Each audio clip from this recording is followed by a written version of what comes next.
Health authorities on Jeju Island have confirmed the first Zika virus case of the year in a person in their 40s who returned last month from a 9-day trip to Indonesia. 지난달 인도네시아로 9일간 여행을 다녀온 40대 남성이 지카 바이러스 확진 판정을 받으면서 이 바이러스의 올해 첫 국내 감염 사례로 확인됐다고 제주 보건당국이 발표했습니다. The Zika virus is transmitted through mosquitoes, right? Yes, that is correct. Tell us more. Indeed, this case, it was people that were bitten by a mosquito while abroad in Indonesia, as mentioned. And the patient's condition is improving now, but they did have some symptoms of chills, muscle pain that they were going through. So hopefully they'll get better. And they were actually staying in Jeju for work right now, although they're from Gyeonggi province. Oh, I see. That's why the health authorities in Jeju made the announcement then. Yes. I guess, because he got checked there. Okay, you mentioned some of the symptoms. Chills 그러면은 이제 열이 나는 거잖아요. 발열 증상도 있고요. 그다음에는 muscle pains. 그게 이제 근육통이 되겠습니다. 그 외에도 발진과 결막 충혈 같은 증상이 있다고 합니다. Okay, what's a case? A case, like we usually think of it as something that's a situation that hasn't been resolved. So something that's kind of ongoing, like an investigation of sorts. And in this particular case, we're talking about the Zika virus case. So this situation that's going over there. But I just alluded to, in this case, which we'll hear that phrase quite often. So in this situation, this is what we're talking about. 네, in this case는 이런 경우에 그냥 케이스는 특히 법률적으로는 사례라는 의미로 많이 씁니다. 뉴스에서도 첫 국내 감염 사례라고 볼 수 있겠죠. And a person in their 40s? So someone in their 40s means that they're somewhere between the age of 40 and 49. So, when you don't have an exact age of someone and you're guesstimating or estimating, what do you think it is? I think it's probably someone in their 40s. Yeah. Maybe if someone's asking you questions about a suspect, a person that they're trying to find, and the description, well, we don't know the exact age of the person. Right. But, they looked around this age. A person in their 40s는 40대인 사람이죠. 그런데 왜 there를 썼을까? 왜 a person in his 40s 아니면 her 40s를 안 썼을까? 그건 바로 여기서 성별이 딱히 언급이 안 됐기 때문에 모를 때는요. 이렇게 there를 쓸 수 있어요. 그래서 he하고 she도 마찬가지로 성별을 모를 경우에는 they라고 하지만 한 사람을 지칭할 수도 있습니다. 자, 다시 한번 제가 읽어볼게요. Health authorities on Jeju Island have confirmed the first Zika virus case of the year in a person in their 40s who returned last month from a 9-day trip to Indonesia. Here's our next headline. A rarely seen oarfish, one of the ocean's largest creatures and dubbed the doomsday fish for its reputation as a harbinger of disaster, has been spotted washed up on a beach on the Australian island state of Tasmania. 호주 태스메니아 해변에 희귀한 대형 산갈치 한 마리가 떠밀려 온 것이 발견됐습니다. 이 산갈치는 바다에서 몸 길이가 가장 긴 생물 중 하나로 재난의 전조로 여겨졌기에 종말의 날 물고기, doomsday fish로도 알려져 있습니다.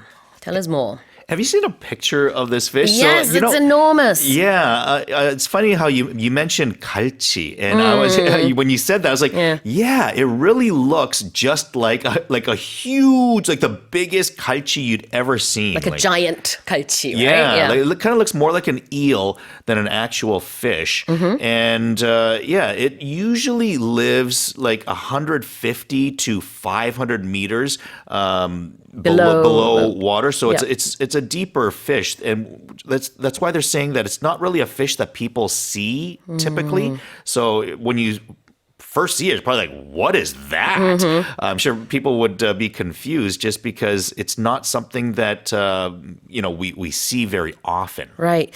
These oarfish, they can grow up to 8 meters long, which is very long. Very long. long, exactly. Yes. 그래요. If someone's like a 갈치 fan, someone likes to eat 갈치, and they saw that, they'd be like, "Whoa, let's go there." That's like a whole week's worth of 갈치. month. A Yeah. month maybe, yeah, who knows. 그래요. 그냥 보통 갈치랑은 다릅니다. 영어로는 oarfish라고 하는데요. 길게는 이 특정 품종이 한 8m까지도 자랄 수 있는 굉장히 큰 상갈치라는 fish예요. 잘 발견되지 않는다고 하는데 이런 대형 상갈치가 해변에 떠밀려온 것이 이렇게 발견이 돼서 화제가 됐습니다. 그런데요, 이게 만약에 발견이 되면은 어떤 이제 bad luck의 징조로 많이 생각을 하는 거예요. It's a harbinger of what was it? Of a disaster. 어떤, 재앙이 일어날 것이다라고 사람들이 약간 미신으로 갖고 있는 게 있답니다. Yeah, the phrase that we hear a lot is a harbinger of death. And what is a harbinger? Well, a harbinger is something that comes before something greater. And often it's a negative thing. That's right. Typically. So, when... I don't know, like as an example, I'm just thinking off the top of my head, but if you have like lightning comes before thunder, right? So let's say if you really hate thunder, then you might say that lightning could be a harbinger of thunder because after the lightning strikes, then all of a sudden it's like, boom, and you get this really loud thunder that you hate. Yeah. So it could be seen as something like that, but it's something that comes before something bigger and greater, and it's usually some kind of a disaster. Exactly. 네, 먹구름이 이제 드리워지기 시작하면은 이러다가 비가 오거나 아니면은 뭐 폭풍이나 뭐가 들이닥치는 거 아니야 이렇게 생각할 수 있죠. 그런 조짐들이 보일 때 조짐, harbinger를 쓸 수 있습니다. 그래서 보통은 something is a harbinger for 뭐뭐뭐 이렇게 많이 쓰죠. 자, 그 다음에는 washed up. Washed up, meaning that it came up on shore.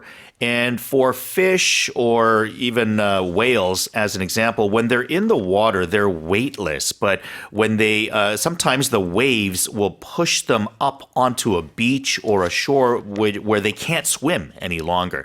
So if something is washed up on shore, then it's been pushed onto a beach or a sandy area, Right. and it's kind of left on land by the water. Exactly. Washed up는 이제 뭐 육지로 밀려오다 이렇게 해석을 할 수 있습니다. harbinger 대해서 하나만 더 얘기를 하자면 of를 사용해서 또 많이 쓰거든요. Yeah. A harbinger of. 그리고 꼭 부정적인 건 아니에요. 때에 따라서는 정말 그냥 무엇이 다가올 것의 하나의 사인이다라는 뜻으로 쓸 수 있습니다. 예를 들자면은 the first snow is a harbinger of winter. 이렇게 굉장히 중립적인 표현으로도 쓸 수 있습니다. The one I did want to mention one more thing with Yeah. washed up. So Yes. as mentioned, in this particular case, it was the oarfish that was washed up on the shore. You could have like bottles or other debris Yeah. that are washed up onto the beach. But the one other thing I want to say is that a person can be washed up. Okay, and what does that And mean? That means that you're kind of done or like you're finished with what you were doing. So we use this a lot in sports when it comes to athletes. So maybe an athlete in their late 30s or early 40s, you can see that they're kind of losing their physical abilities and they're starting to look a little washed up, or that person's washed up. It's probably time for them to retire. So in the same sort of a way, you can think of them as like a fish or a whale, but now they're no longer in the ocean. They've been swept onto the beach. It's kind of time for your time is done. Right. So if any athlete is washed up, that means they're way past their prime. Yes. And, now they're sort of fading. Yeah, and even beyond that, like to the more point than where that. like just on the brink of retirement. Okay. Same Yeah. for movie stars, I guess. You Yes. know, sometimes someone may have been very famous and popular in the past, Yes. but not anymore. Singers as well. Singers too. Yeah. That's right. 그렇게도 쓸 수 있군요. 사람한테도 washed up을 쓸 수 있습니다. 좀 빛을 발했다. 정말 어떻게 보면은 예전에는 화려했는데 지금은 그렇지 않다는 의미가 있네요. 다시 한번 읽어보겠습니다. A rarely seen oarfish, one of the ocean's longest creatures and dubbed the doomsday fish for its reputation as a harbinger of disaster, has been spotted washed up on a beach on the Australian island state of Tasmania. And here's our final headline.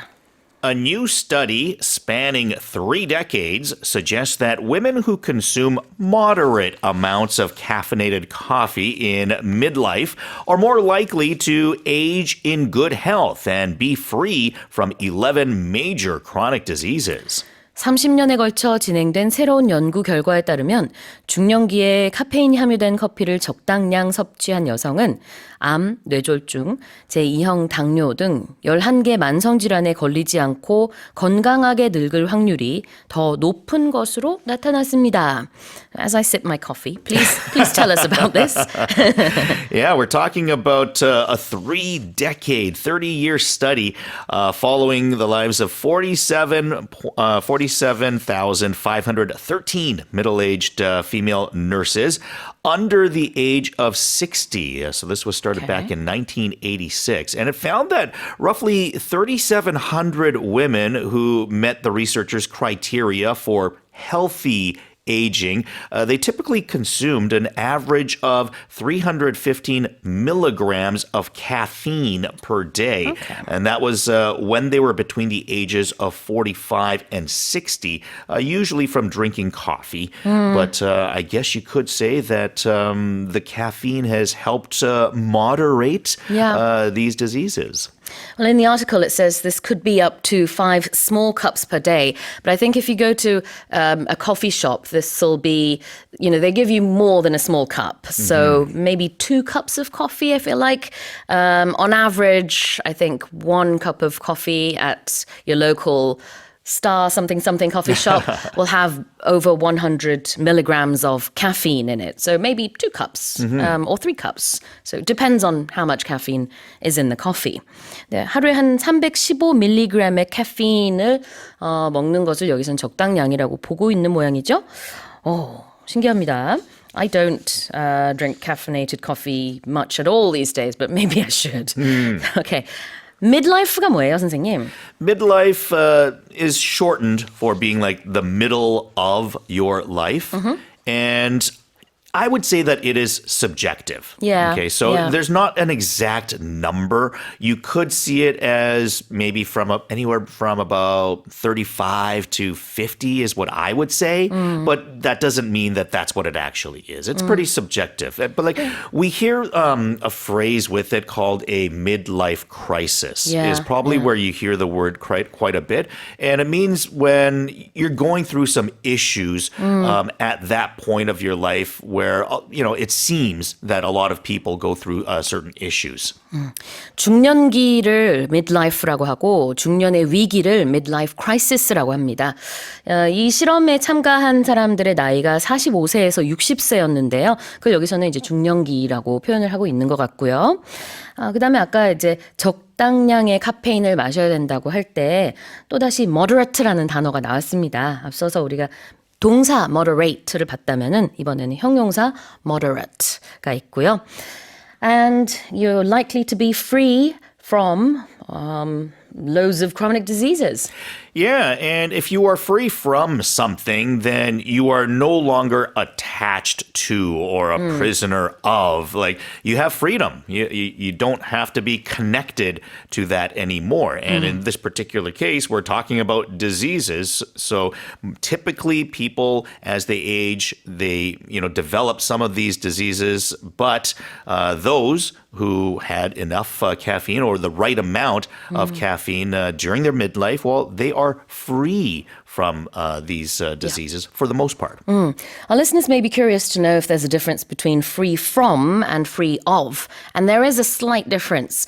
When you say something is free from or someone is free from something, you're talking about the freedom you get now that you don't have that thing, whether it's pain or a disease. But when you say free of, it's just not having something. So, for example, you might say, this drink is free of sugar. Yes. There's no freedom involved here. It just doesn't have sugar. So we say sugar-free sometimes as well, right? However, if you want to use free from, you're talking about stress or pain or, maybe I'm free from pain, but I used to be in a lot of pain before, but I'm free from pain now. You could be free from debt. Free from debt as well. Again, you have that freedom from something that you didn't want to have before. That's free from. It could be like physical things as well. I'm free from my previous husband after a divorce or something like that. Okay, there you go. Yeah, like a complete disconnect. 맞습니다. 그래서 free from something은 무엇으로부터 자유로워졌다라는 의미고요. free of는 뭐가 없다라는 의미예요. 다시 한번 제가 읽어볼까요? A new study spanning 3 decades suggests that women who consume moderate amounts of caffeinated coffee in midlife are more likely to age in good health and be free from 11 major chronic diseases. Well, that's it for the headlines with Jason Lee.